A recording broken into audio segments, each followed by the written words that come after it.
Copper Sun by Sharon Draper, Chapter 13, The Slave Auction.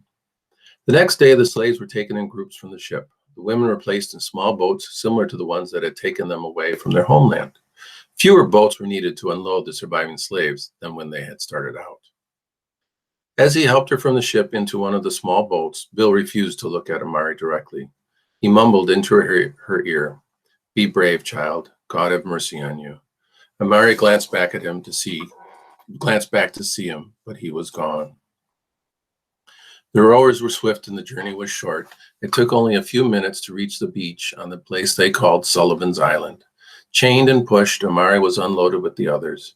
She tried to talk, but she kept falling onto the sand. She tried to walk, but she kept falling onto the sand. Her legs felt like they were made of mashed fufu. She glanced around and saw that most of the slaves, and some of the sailors as well, had difficulty adjusting to land after such a long time journeying on the ocean. A long, well-trodden path lay in front of them. Tall grasses grew in abundance on either side of it. 3 solemn seabirds flew overhead. All was unusually silent. When most of the slaves were able to walk, they were led to a large building about a half-mile from the beach. It was made of wood and stone, a smaller version of the prison at Cape Coast. None of their captors spoke to them, except to yell or curse, nor did they try to explain what was happening. Talk surrounded them, however, as one slave was pointed to with great interest, or another was laughed at. The slaves were fed, given water, and even supplied with extra water in small basins with which to bathe. Their wounds were patched or covered, and they were oiled and prepared for whatever was to come next. The whole area was full of nervous tension. A tall black man entered the room.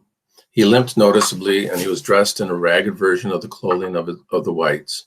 He looked at them, shook his head sadly, then addressed the slaves in the white language, seemingly giving instructions. They gazed at him blankly. Finally, as soon as all the white men had stepped outside of the building, the black man switched to the Ashanti language, speaking quickly and softly. "Listen, my brothers. I know not all of you can understand me, but I can see that some of you are Ashanti and Yui. I will be whipped if they catch me talking African, as they call it, but I must tell you some things. You must learn their language quickly. It is called English, but try not to forget your own. Submit and obey if you want to live. You are at a place called Sullivan's Island, where you will be kept for 10 days until they are sure you have no disease. Smallpox is the worst. Then you will be taken to a place called Charlestown, where you will be sold to the highest bidder." A white soldier re-entered the building, and the black man smoothly switched back to the language of the whites. The black man, whom the soldiers called Taibi, passed out some rough garments for them to wear, a simple smock for the women, a shirt and trousers for the men. He told them the names of each item in English as he gave it to them: shirt, shift, apron, then pointed out other words they would need, like massa, yes'm, and yes, sir. Amari was surprised and pleased that she was able to understand quite a few of the words he said. They stayed there on the island for several days, waiting for the unknown. During the day, the slaves were fed and their wounds were treated, but at night, fear was the blanket that covered each of them.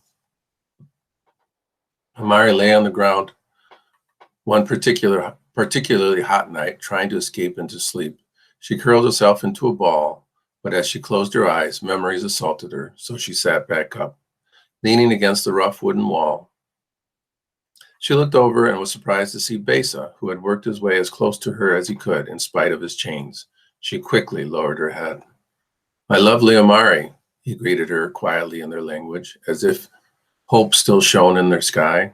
"How goes your day?" "Better, now that you are here," she said, remembering sadly the day that seemed so long ago. "But I am no longer lovely, and my days will never be happy again." She tried not to cry. "When you look at the sun and the stars," he whispered, "I want you to remember me and smile. I want you to know that you will always be my lovely Amari." One of the guards noticed them talking and slashed at Besa with his whip. Besa glared at him, but he understood the danger of retaliation. He allowed himself to be led back to the far side of the men's area, where the guard kicked him fiercely. Amari had to look away. Early in the morning, the slaves were once again shackled and packed into boats. Looking healthier and feeling stronger than they had in a very long time, They were ready for sale. The shoreline, Amari noticed as they were unloaded at the place her captors called Charlestown, was rocky and harsh rather than soft beach. Amari looked then at an amazing sight. Tall buildings and people seemingly everywhere crowded the area. What has happened to the trees, she thought. And what are all these structures? Surely these white people must have great magic to make such buildings. And there are so many of them. Afi, Amari whispered. The faces of brown and black that I see, are they slaves? I cannot tell for sure, but I think so, Afi whispered back. Most of them do not seem to walk with authority. I think we have arrived in a backward world where black skins are few and not respected, and pale skins seem to rule, Amari commented quietly. They were taken to a place that Amari heard them call the Custom House. It was a big, drafty building with a large door. Pushed into a small shed next to it, the slaves waited in the silence on the dirt floor. The sun rose, the room began to get unbearably hot, the hours passed, and the sun set again. They were given food and water at the end of the day, then locked back in the shed for the night. Amari, hot and sweaty, whispered to Afi, "What are they waiting for?" "Buyers," Afi declared. Amari's stomach clenched with fear. Early the next morning, white men lined up the slaves, sloshed cold water on them, and had other slaves rub oil all over their bodies. The oil stank, and Amari coughed at the odor. "Now it begins," Afi said sadly. By the time the sun had begun to shine brightly, the sale had started. Besa and a couple of men were taken as the first to be auctioned off. As he and the others were led from the holding area, a great cry of enthusiasm could be heard from the crowd outside. Amari could hear loud, excited words tossed back and forth, much like the tones of bargaining her mother had used on market days. She heard someone say the word "sold," and she knew she would never see Besa again. The rest of the men, some in sets of 2 or 3, some singly, were sold as the morning went on. By midday, it was time for the women. In spite of the heat, Amari trembled. She gazed out of the shed's single window at the sun, which glistened bright and harsh. No warmth, no soft shadows to hide her embarrassment, no hope. She wondered how the sun could shine so brightly on this land of evil people. Nothing made sense to her any longer, not days or nights, not past or present. This was the summer of her 15th year, and this day she wanted to die. More buyers had arrived, and Afi and Amari and the other women were stripped naked. Amari bit her lip, determined not to cry, but she couldn't stop herself from screaming out as her arms were wrenched behind her back and tied. A searing pain shot up through her shoulders. A white man clamped shackles on her ankles, rubbing his hands up and down her legs as he did.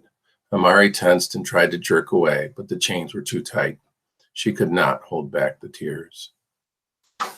Amari shuffled in the dirt as she was led into the yard and up onto a raised wooden table, which she realized gave the people in the yard a perfect view of the women who were to be sold. She looked at the faces in the sea of pink-skinned people who stood around pointing at the captives and jabbering in their language as each of the slaves was described. She looked for pity or even understanding, but found nothing except cool stares. They looked at her as if she were a cow for sale. She saw a few white women fanning themselves and whispering in the ears of well-dressed men. Their husbands, she supposed. Most of the people in the crowd were men.